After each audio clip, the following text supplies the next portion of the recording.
Hola, un gusto poder compartir con ustedes de esta nueva clase. Hoy vamos a continuar con la temática de este curso de seminario de investigación. Hoy, ya como hemos visto, hemos trabajado la parte de promedios, o sea, medidas de tendencia central, y también hemos trabajado medidas de dispersión. Vamos a trabajar hoy un poquito conceptualizando para qué nos sirve estas medidas de tendencia central, para qué nos sirve también lo que es la parte de las frecuencias y de plano entrar ya en un tema muy específico como es las correlaciones. Voy a compartir por acá, segundito. Ahí estamos compartiendo. Y bueno, cuando hablamos de estadística y hablamos especialmente de medidas de tendencia central y hablamos de medidas de dispersión y hablamos de frecuencias, voy a colocarles la siguiente analogía. Tenemos acá dos amigos, ¿verdad? Que se sientan ahí en el parque, pero estos amigos son amigos que nunca han ido a la casa del uno del otro. Y bueno, uno de los amigos le está comentando al otro precisamente que acaba de comprar una casa y que esta casa, bueno, tiene X y Y características, que tiene ciertos colores, puede ingresar tiene una entrada principal o dos entradas principales. Y además le explica al otro amigo, ¿verdad? Qué contiene la casa. Si tiene tantas habitaciones, tantos baños, áreas de estudio.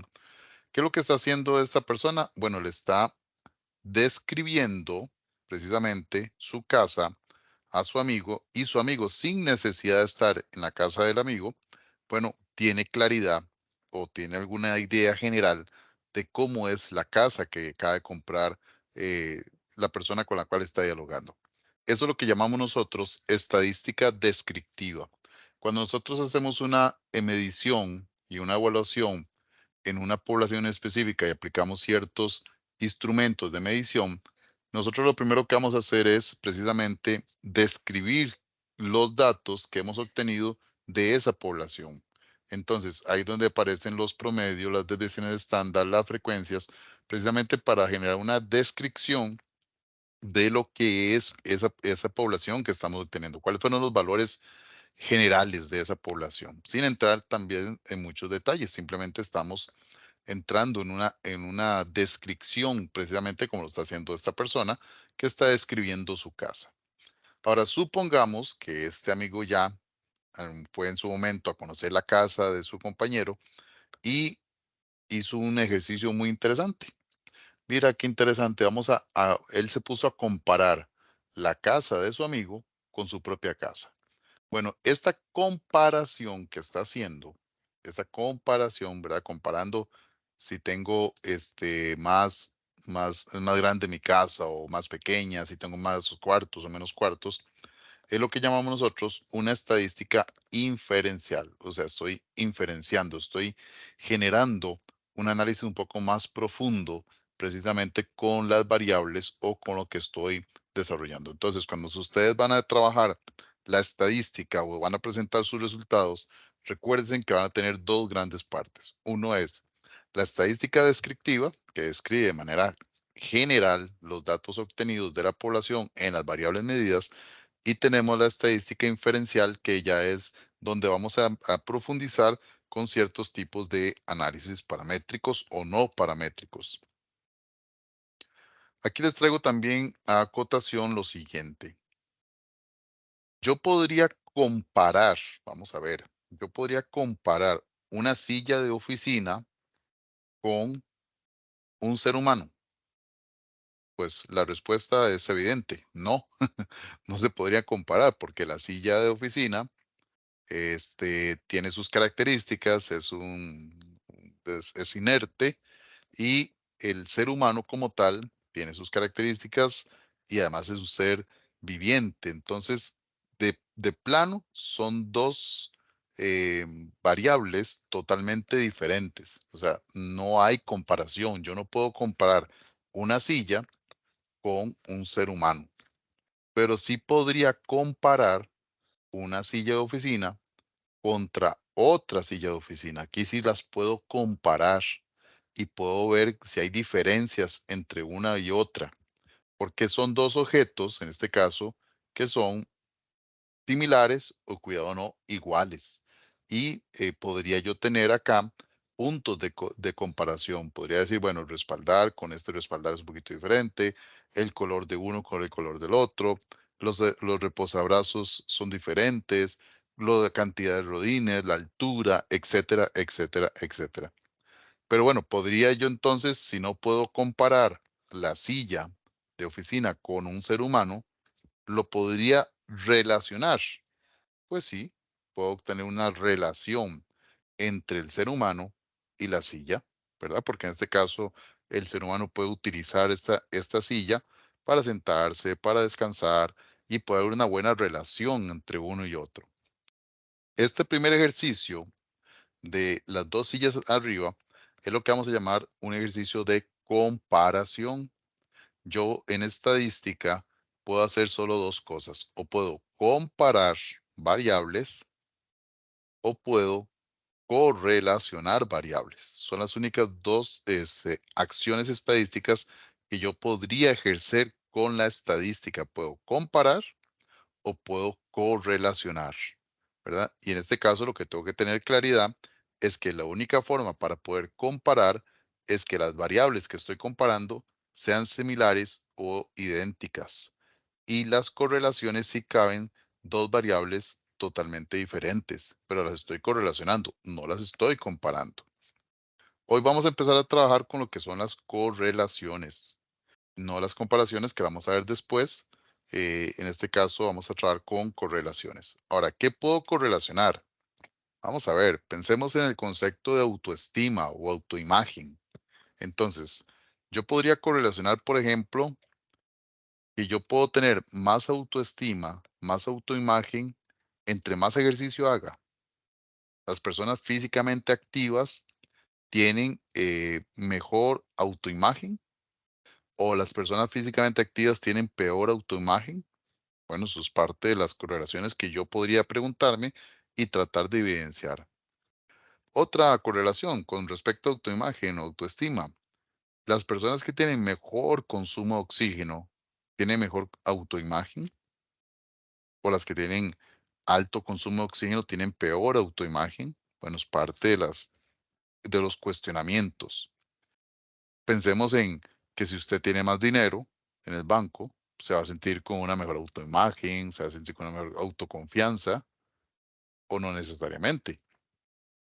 O tendrá algo que ver con la edad, que a mayor edad o a mayor edad tengo mejor autoimagen, o a edades más avanzadas va disminuyendo esta imagen, esta autoestima.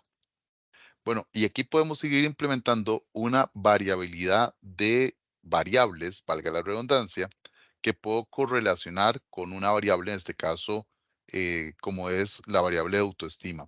Y esto es lo que llamamos correlaciones bivariadas, porque son dos variables. Aquí tengo una variable, uno, en este caso autoestima, y voy a correlacionarlo con una segunda variable.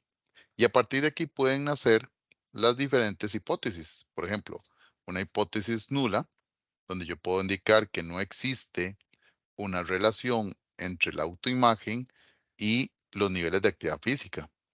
O puedo establecer hipótesis de investigación o hipótesis alternativas para cada una de estos problemas, ¿verdad? Que en este caso sería cada uno un problema de investigación. Por ejemplo, un problema de investigación acá sería, ¿existe una relación entre la edad de los sujetos con su nivel de autoimagen o su nivel de autoestima? Esa sería la pregunta de investigación. ¿Existe relación entre la edad de los sujetos y la autoestima de las personas? ¿Cuál sería la hipótesis nula? No existe ninguna relación significativa entre la edad de los sujetos y lo que es la autoimagen o en este caso la autoestima según la variable que estemos utilizando. Pero bueno, cuando hacemos relaciones en la vida es muy difícil tener relaciones perfectas. Tradicionalmente podemos tener una relación muy lejana. Esta relación la identificamos como R, no de relación, sino es que eso es un puntaje, R, es igual a cero. O sea, la relación entre la variable A y la variable B no existe. No existe, no hay relación absolutamente alguna entre estas dos variables. Puedo tener una pequeña relación, ¿verdad? Puedo tener una pequeña relación entre la variable A y la variable B. Pongamos un ejemplo. Este, usted tiene un vecino en la comunidad, sabe que existe, sabe que vive en cierta casa, pero de ahí no pasa. O sea, no tiene más relación que eso. O sea, usted sabe, pasa por su casa, lo saluda, pero nada, no pasa absolutamente nada. O sea, si hay una relación porque sabe que vive ahí, que es su vecino, que está, pero no hay una relación grande, digámosle, con esa persona. Entonces, esta relación es una relación baja, es una R igual a 0.20. Más adelante vamos a ver que dependiendo los puntajes, así hace relaciones bajas, moderadas, altas, ¿ok? Pero usted vive de ahí, usted en su casa vive con sus familiares, entonces su relación con su hermana, con su mamá, con su papá, con su esposa, con su esposo, bueno, es una relación un poco más alta, ¿verdad? Es una relación donde ya ahora sí, la relación entre A y B es un poco más fortalecida, es una relación de R igual a 0.90. Y existe la relación perfecta, cosa que en la vida diaria, en el común, es casi difícil, ¿verdad? Que exista una relación perfecta, una relación de uno. Notes entonces que las relaciones van de 0 a 1. Los puntajes estadísticos van de 0 a 1. Entre más cercano a 1 es una correlación o una relación muy alta, y entre más cercano a 0 es una relación eh, que casi no existe. O sea, es una relación que casi no existe. Ahora, en el caso de las correlaciones en estadística, nosotros vamos a utilizar un gráfico de dispersión en un eje cartesiano de X y Y. En el eje Y vamos a colocar una de las variables y en el eje X vamos a colocar la otra variable. En este caso, estamos haciendo un estudio y el estudio es, para cada uno de los sujetos, medimos el peso en kilogramos levantado en un test de 1RM en sentadilla. Y una vez finiquitado el peso levantado en 1RM, le preguntamos cómo se sintió a nivel de esfuerzo percibido. ¿Ok? Entonces, el sujeto 1, que levantó 45 kilos, tuvo un esfuerzo percibido de 5. Entonces, ¿qué vamos a hacer? Como tenemos en un eje cartesiano de X y Y las dos variables, en este caso, en el eje Y, el esfuerzo percibido siempre empezando de 0 en adelante y el peso levantado siempre empezando de 0 en adelante, lo que hacemos es un cruce de, de las variables. Por ejemplo, en este caso, 45 y 5. Entonces, vean acá, tengo 45 kilogramos levantados con un eje en el eje de esfuerzo percibido, en el eje Y, de 5. Este punto donde se entrecruzan las dos variables, este representa al sujeto 1, el sujeto 2, sujeto 3, y nótense ahí cómo van a ir apareciendo cada uno de los sujetos. Ya tengo 2, 4, 5, 6, 7, 8. Entonces el 8, por ejemplo, de 70 kilogramos con un esfuerzo percibido 2. El sujeto 9 tiene 80 kilogramos con un esfuerzo percibido de 5. El sujeto 10, el sujeto 11 y el sujeto 12. Y aquí tendríamos lo que es un gráfico de dispersión. Cuando estamos haciendo correlaciones o relaciones entre variables, en estadística lo que vamos a aplicar es precisamente un gráfico de dispersión como el que ustedes están viendo en este momento en su pantalla. Ahora bien, aquí hay que recordar un término que vimos la semana anterior, que era lo que son los niveles de medición de las variables. Recuerden que habían tres niveles de medición de las variables. Tenemos variables continuas, variables ordinales y variables nominales, ¿verdad? O categóricas. Entonces, cuando nosotros tenemos una correlación de dos variables continuas, nosotros vamos a aplicar una estadística que se llama estadística paramétrica.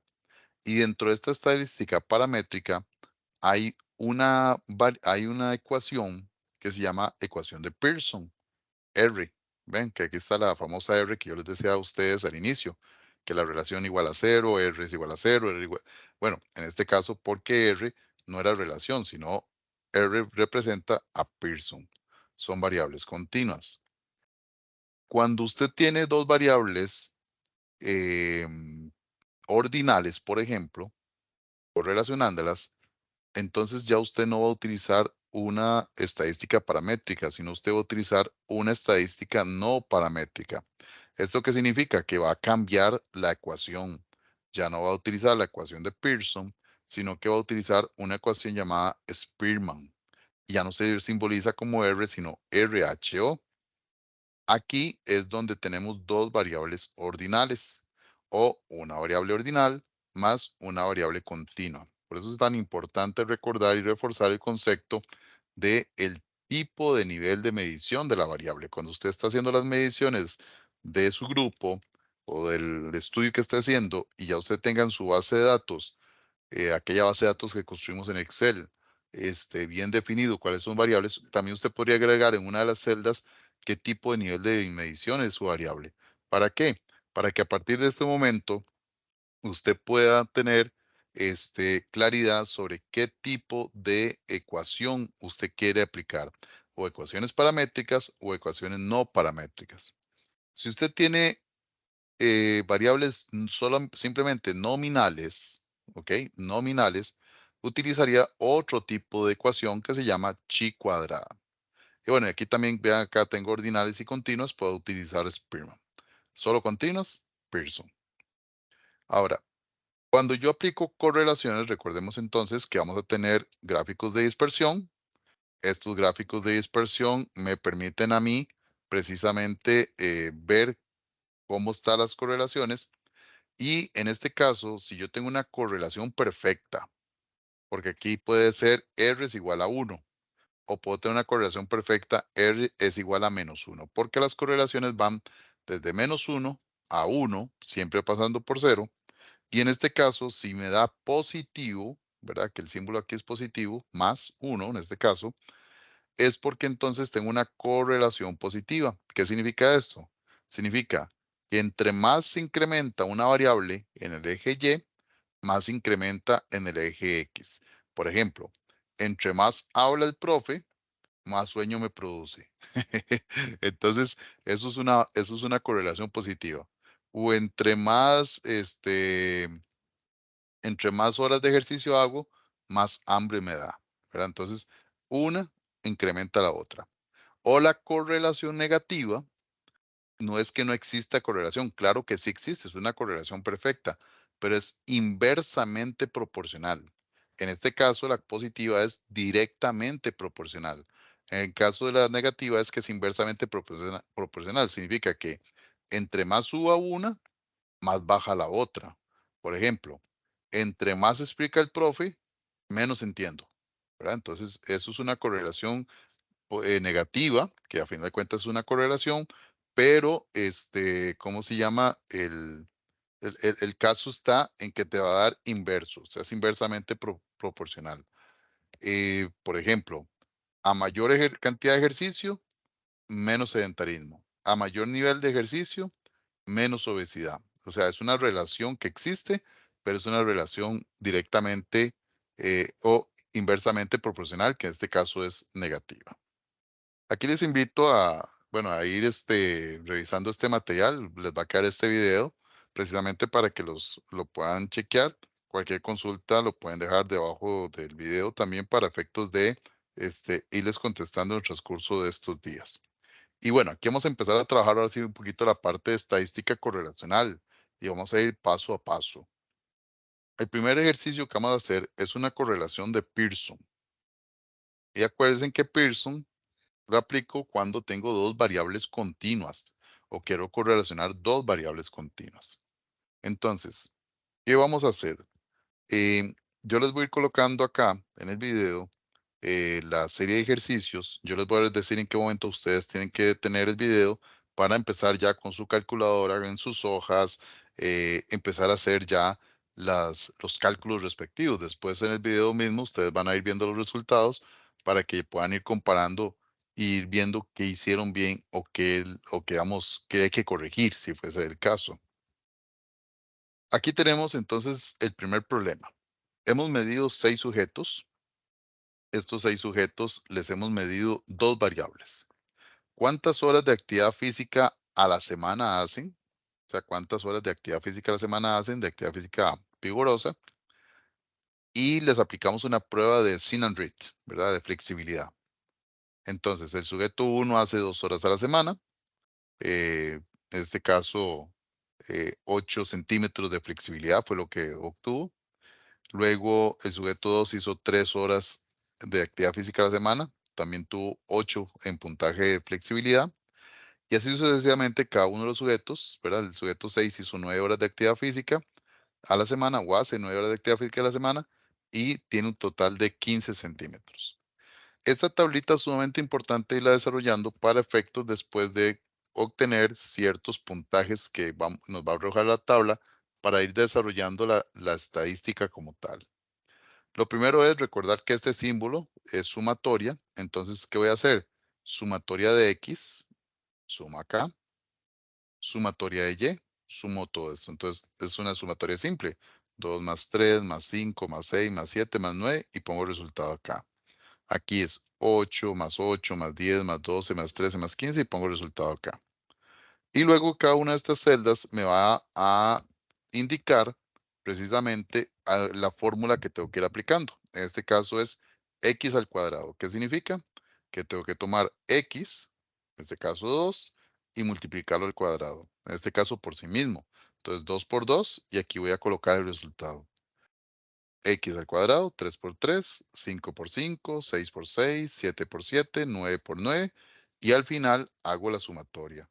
Hago lo mismo con Y. Cada uno de estos valores lo voy a elevar al cuadrado y hago la sumatoria acá.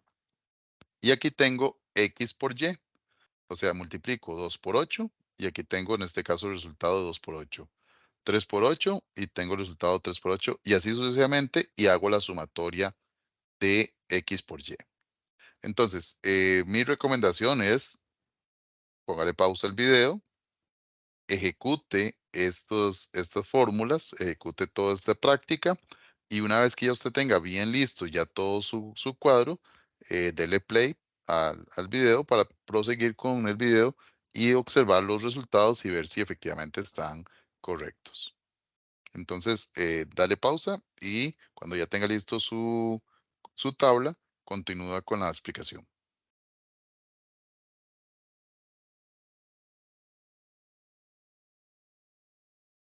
Ok, acá están los resultados. Entonces, veamos acá, por ejemplo, está la sumatoria de X, 32, la sumatoria de Y, 66. Esta es la multiplicación de 2 por 2, 4, 3 por 3, 9, 5 por 5, 25, 36, 6 por 6, 36, y así sucesivamente. Sumatoria 204 de X al cuadrado. 766, la sumatoria de Y. Y 388, la sumatoria de X por Y. ¿Ok? Aquí pueden ver cada uno de los resultados y puedes comparar si efectivamente los resultados que usted trató de obtener son los que está obteniendo en este momento en su pantalla. Una vez que yo ya tengo acá esta tablita llena, bueno, empiezo ahora sí a desarrollar lo que es la estadística como tal. O sea, ya empiezo a desarrollar la fórmula como tal. Entonces, ¿qué vamos a ir viendo? Lo primero que tenemos que obtener, el primer paso, vamos a ir sacando así, el primer paso es el tener el promedio de X y el promedio de Y. Acuérdense que el promedio, en este caso es una medida de tendencia central, yo lo represento con una X con una rayita arriba. Entonces, X, esto es el promedio de X. Y la fórmula es la sumatoria de todos los puntajes, o sea, sumatoria de X, dividido entre N. Si ustedes se van a la tabla, ya tienen esa sumatoria. La sumatoria de X y ya tienen el N, que es acá. Entonces, 32 dividido entre 6. Y en el caso de Y, 66 dividido entre 6. Entonces, la fórmula es muy sencilla. Es sumatoria de X, sustituye a sumatoria de X, dividido entre la cantidad de sujetos, que en este caso es 6. Entonces, haga esta formulita, póngale pausa al video y haga los promedios, saque los promedios.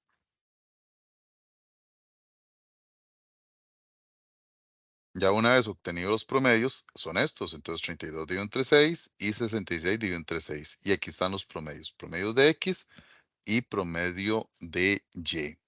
Este sería el paso número 1. Ahora, ya sé que como ahí tenemos lo que son medidas de tendencia central, vamos ahora a obtener en el paso 2 las desviaciones estándar. De la misma forma, desviación estándar de X, desviación estándar de Y. La desviación estándar de X lo que nos invita es, la fórmula es una raíz cuadrada de, y entre paréntesis la primera fórmula, la sumatoria de X al cuadrado. Y aquí me devuelvo la tabla para que vean esto. Sumatoria de X al cuadrado no es este, sino sumatoria de X al cuadrado. O sea, sería este valor. Por eso es tan importante la tablita. Sumatoria de X al cuadrado, aquí ya ustedes la tienen. Entonces, sumatoria de X al cuadrado dividido entre N menos el promedio de X al cuadrado. Entonces, el promedio de X ya usted lo tiene acá. Promedio de X. Lo que pasa es que se lo están pidiendo al cuadrado. Y aquí hay que recordar que primero yo hago las multiplicaciones, las divisiones, después sumas, restas y por último raíces cuadradas. Entonces, primero voy a obtener el resultado de promedio de X al cuadrado. Tengo el resultado de sumatoria de X al cuadrado dividido entre N.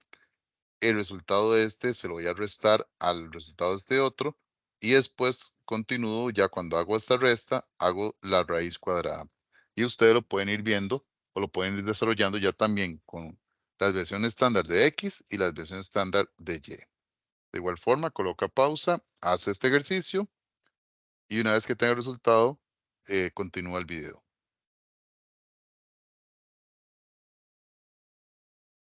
Ok, estos son los resultados. Entonces vean acá, por ejemplo, sumatoria de X al cuadrado es 204 y entre 6. Eso me da 34. 5.33 elevado al cuadrado, que sería 5.33 por 5.33, nos da 28.40. Aquí es sumamente importante entender algo también, estimados, es que dependerá también cuántos decimales usted quiera trabajar. Si quiere trabajar 2, 3, 4, ya hemos hablado que para efectos de curso trabajemos con 2 decimales. 34 menos 28.4 da 5.6, eso es raíz cuadrada. 2.36 sería la desviación estándar de X. Y en el caso de Y, 2.58. Una vez que ya obtenemos el paso 2, que son las desviaciones estándar, ya tenemos promedio de desviaciones estándar, vamos ahora sí a la fórmula de correlación. Y recuerden que estamos con correlación de Pearson. Pearson porque es R. ¿Y por qué es R? Porque estamos con variables continuas, variables de medición, nivel de medición continuo. Y aquí está la fórmula. La fórmula me invita a hacer sumatoria de X por Y dividido entre N menos el promedio de X por el promedio de Y dividido entre la desviación estándar de X y la desviación estándar de Y. Todos estos datos ya están, ya usted los tiene. Si ha venido el paso a paso, ya los tiene. Sumatoria de X y Y, voy a devolverme a la tabla. Sería esta, sumatoria de X y Y, 388. Luego nos pide la fórmula ln, que ya lo tenemos, menos el promedio de X, que ya lo tenés, el promedio de Y, que ya lo tiene, y la desviación estándar de X y Y, que ya lo tenemos. Primero vamos a sustituir los datos, ¿verdad? Usted en esta línea acá sustituye datos, luego hace divisiones primero, después hace multiplicaciones, multiplicaciones por acá, luego hace esta resta, y el resultado de esta resta se lo va a dividir al resultado de esta multiplicación. Entonces procede a hacer todo este pequeño análisis estadístico y continúa con el video una vez que tengas ya el resultado.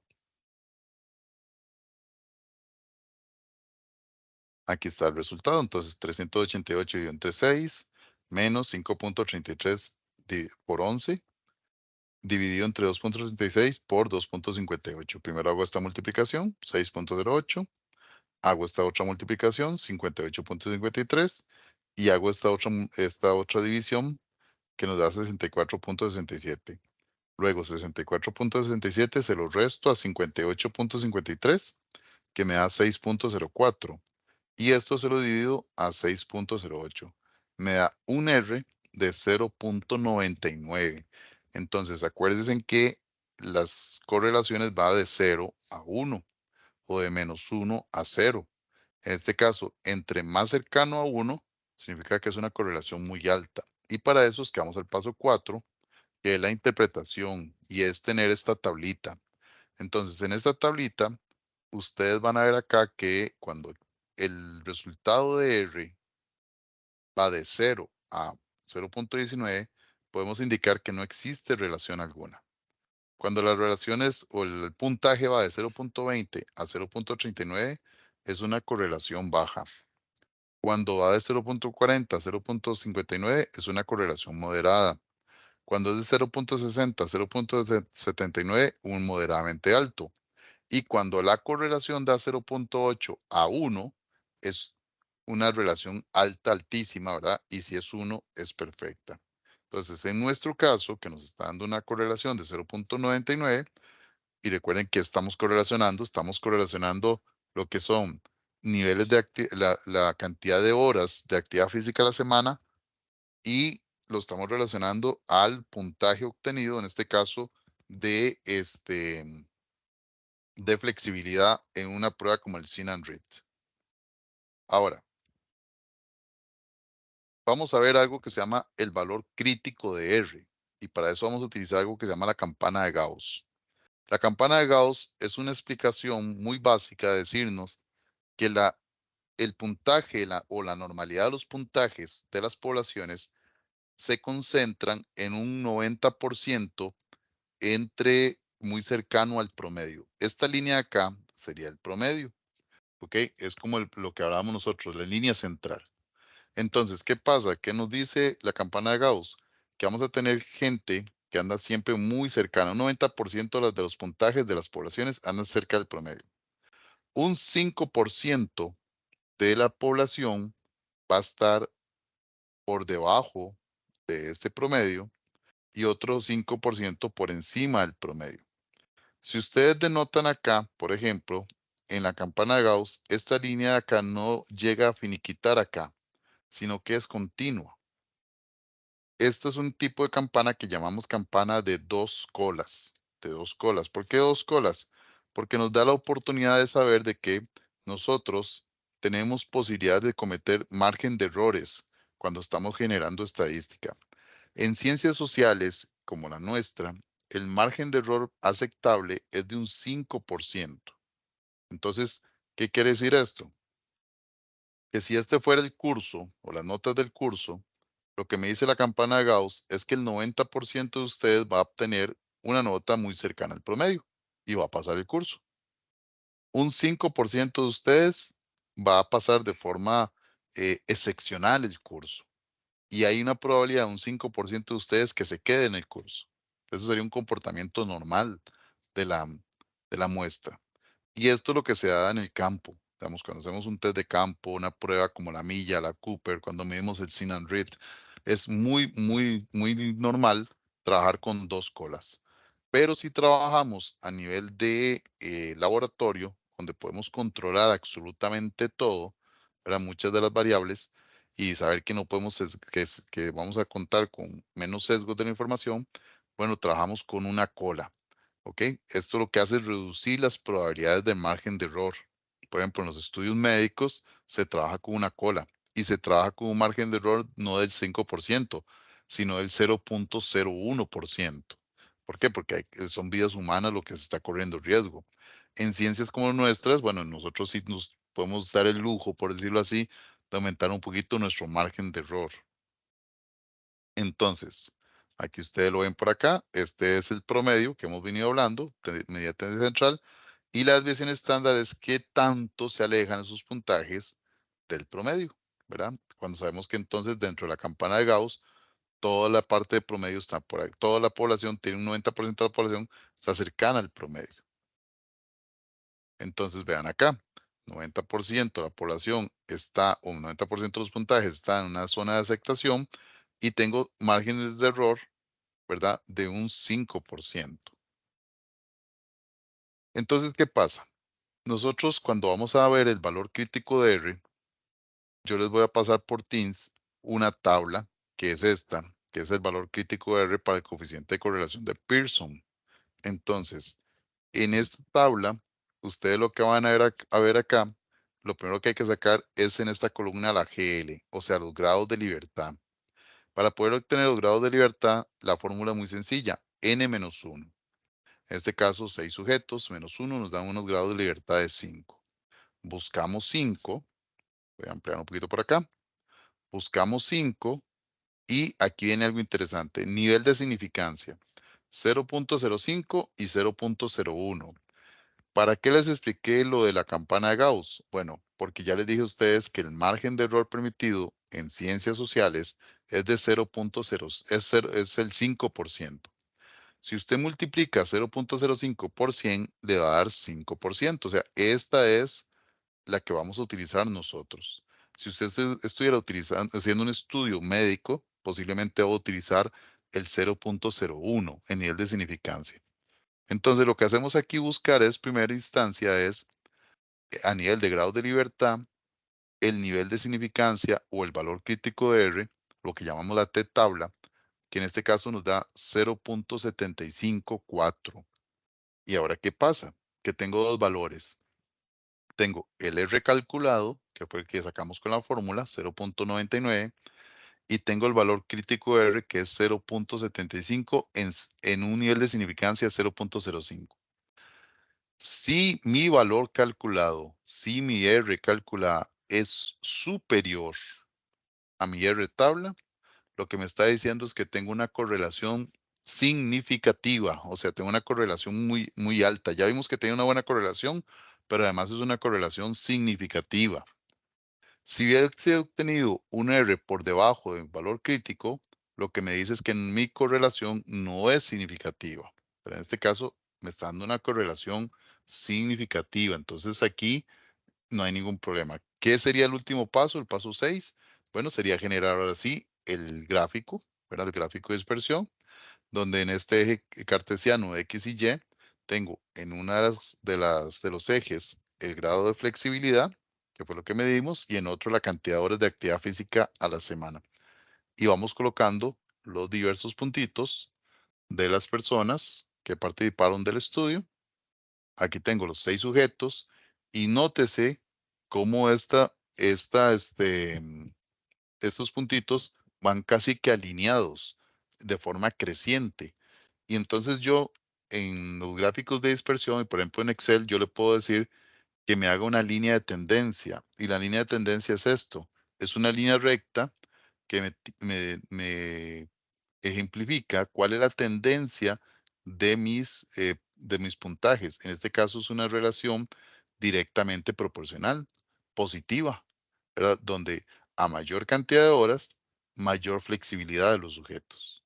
¿Ok? Entonces, ese sería el primer ejercicio.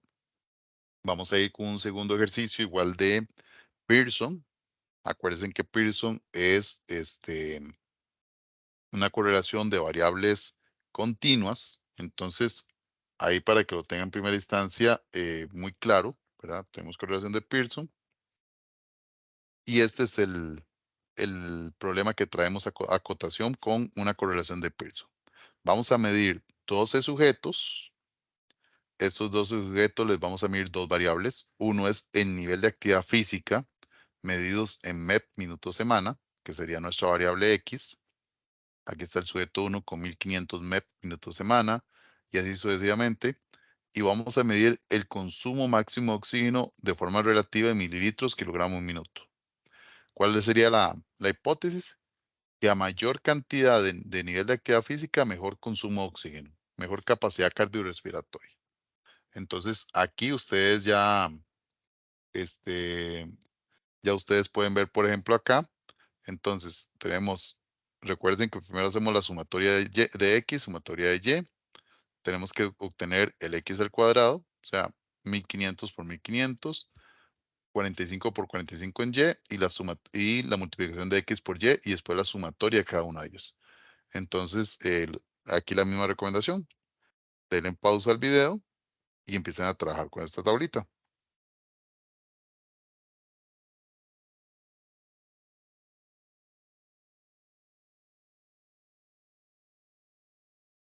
Ok, entonces, estos son los resultados que hemos obtenido.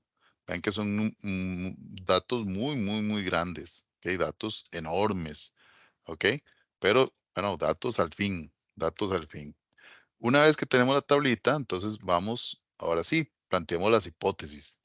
A mayor nivel de actividad física, mayor consumo de oxígeno. Podría ser nuestra hipótesis. O otra hipótesis sería, no existe relación significativa entre los niveles de actividad física y el consumo máximo de oxígeno.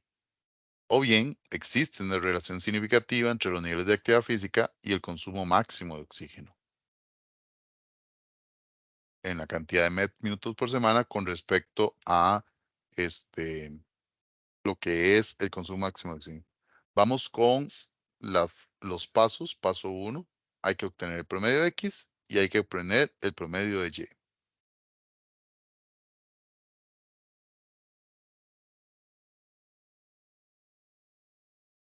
Recuerda darle pausa siempre y continuar. Este es el promedio de X, la 1842.83 MET minuto semana, y el promedio de Y, que es 50.58 mililitros kilogramo minuto. Paso 2, vamos a obtener lo que son las desviaciones estándar.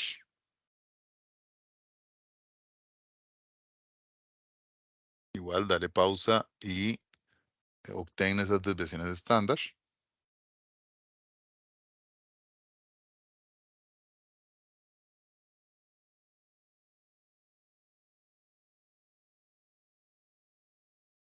Aquí están las desviaciones estándar de X, 9214.23. Recuerden que obtenemos el más menos, porque es que tanto se aleja el promedio, ¿verdad? Más o menos. Y la desviación estándar de Y, que en este caso es de 9 más menos 9.95.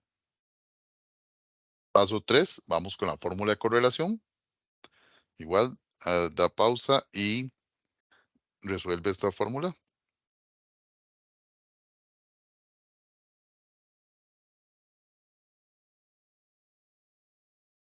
Este es el resultado de la correlación de Pearson para este problema que tenemos. Vean que es una relación muy baja, 0.08.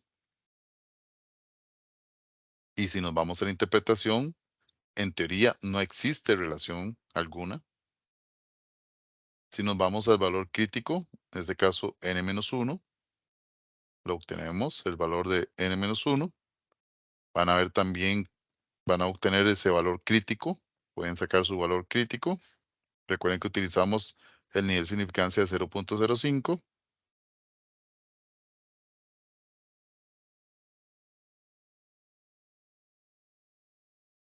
Y ahora bien, ¿es o no es significativo?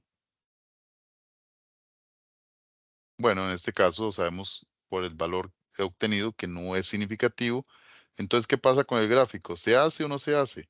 En este caso no es necesario. En correlación, todos los gráficos que vayamos a hacer son cuando tenemos correlaciones significativas. Porque si hacemos un gráfico, en este caso, de correlaciones no significativas, lo que vamos a tener es una serie de puntos dispersos por todo el gráfico, pero que no tienen ningún tipo de lógica y por ende no valdría la pena representar ese gráfico. Esos son correlaciones de Pearson. Vamos con un ejercicio 3 que son las correlaciones de Spearman. En el caso de las correlaciones de Spearman, igual vamos a desarrollar primero una tabla, ¿verdad? Y en este caso vamos a tener dos variables. Una que es una variable ordinal, que en este caso lo que nos dice es el puntaje del examen de admisión que obtuvieron unos sujetos y el puntaje de una prueba de coordinación. ¿Ok? Entonces tenemos el puntaje del examen de admisión, lo vamos a correlacionar con la prueba de coordinación. ¿Cuál sería la hipótesis? De que los chicos que más coordinación tienen, mejor capacidad cognitiva tienen. Algo así. Acá cambia un poco la estrategia de análisis de la información. Lo primero que hay que hacer es ordenar por rangos las posiciones en que se encuentran. Entonces, es buscar, por ejemplo, dentro de este grupo de datos, ¿Cuál es el dato número uno? ¿Quién obtuvo el puntaje más alto? Pareciera que es 639. Aquí en X le pondríamos 1.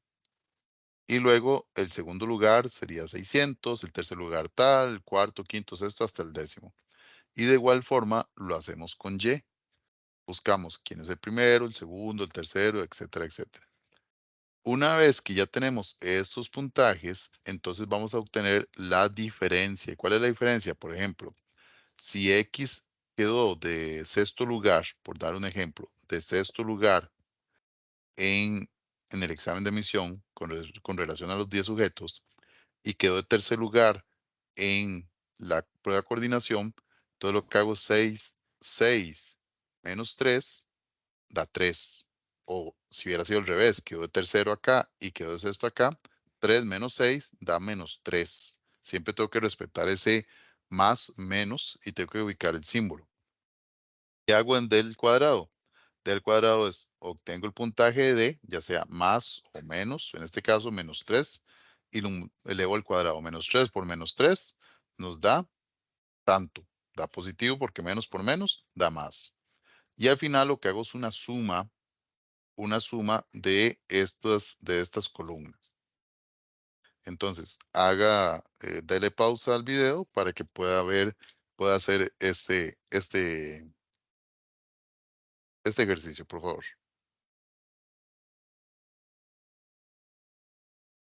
Bueno, ahí tenemos ya la solución de este problema. Vean acá, entonces, primer lugar 745, no lo había visto, primer lugar 745, segundo lugar 639, tercer lugar 600, y ahí sucesivamente hasta el décimo lugar.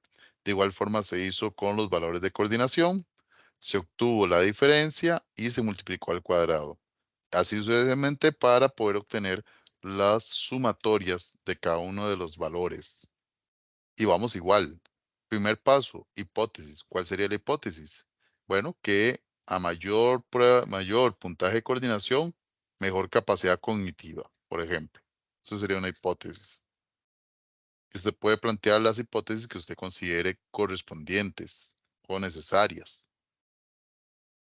Empezamos con el paso 2, que en este caso es el cálculo del coeficiente de correlación.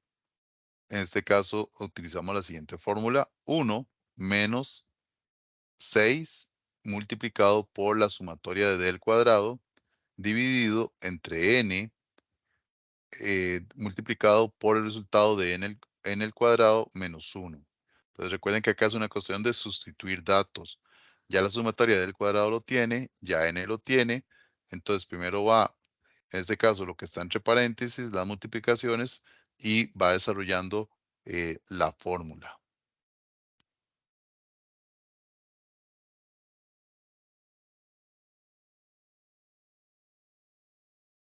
Esta es la fórmula ya desarrollada. Entonces vean acá, por ejemplo, sustituye primero datos. Una vez que tengo sustitución de datos, entonces 6 por 186 da 1116. 10 por aquí 100 menos 1 da 99. 100 por 99 da 990. Luego lo que hago es esta división. 1116 dividido entre 990 da 1.12. Y 1 menos 1.12 da menos 0.12. Aquí hay un 0, nunca se coloca, pero P es igual a menos 0.12. Pasamos al paso 3, que en este caso es el valor crítico de P. Y vuelvo a lo mismo. Vamos a grados de libertad. Grados de libertad 10 menos 1. En este caso, ahí están. Tenemos 9. El nivel de significancia 0.05. Entonces tenemos un valor crítico de Spearman, ¿verdad? De 0.700 y un valor crítico de P de menos 1.2. Y es lo mismo. Si hubiéramos tenido un valor de correlación de 0, por encima de 700, hubiera sido significativo. Por debajo de 700 es no significativo. Vamos con otro ejercicio de Spearman. Recuerden que el gráfico no se hace porque simplemente no haríamos un gráfico de dispersión de algo que no nos puede, que no es significativo. Aquí está el otro. Esta es la posición final de la carrera en 10 kilómetros, o sea, qué puesto ocupó para esos tres sujetos y cuántas horas de entrenamiento a la semana hace. Entonces, por favor, desarrollemos esta tabla, ya ustedes lo vieron. Primero, rangos ordenados, que en este caso en X es sencillo porque ya están ordenados acá. Lo que hay que ordenar es Y. Después sacar las diferencias de cuadrado y las sumatorias. Dale pausa y trabaja sobre esta tabla.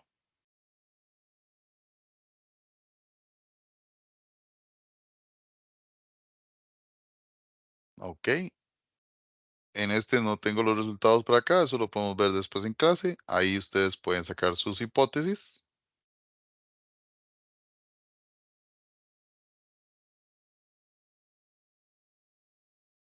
Deben de calcular el coeficiente de correlación,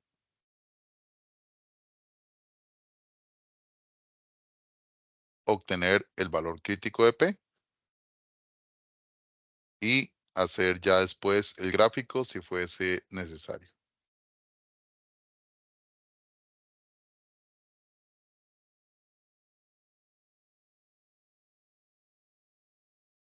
Y bueno, eso es la parte de estadística correlacional que quería explicarles por ahí, para que ustedes hagan los ejercicios, lo vayan desarrollando y bueno, nos vemos, si Dios lo permite, en la próxima sesión. Que pasen bonito. Muchas gracias.